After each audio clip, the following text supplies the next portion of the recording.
Baka pwede ako mag-leave kahit 1 linggo lang. Bakit? May problema ba kayo ni Lara?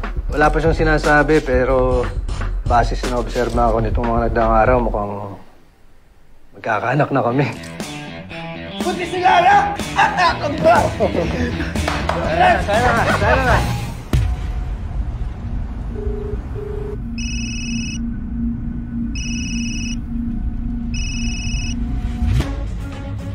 Hello, Bobby.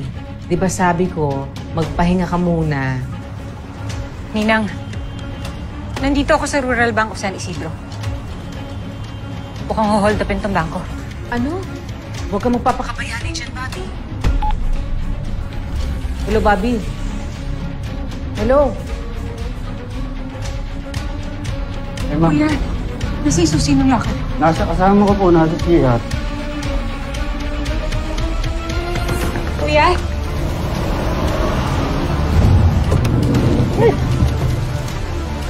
Kuya, kaya mo susi? Please.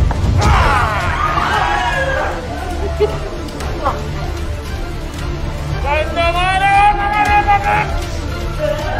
Walang matitihado sa inyo! Walang matigas ang ulo. Kailangan lang namin mana!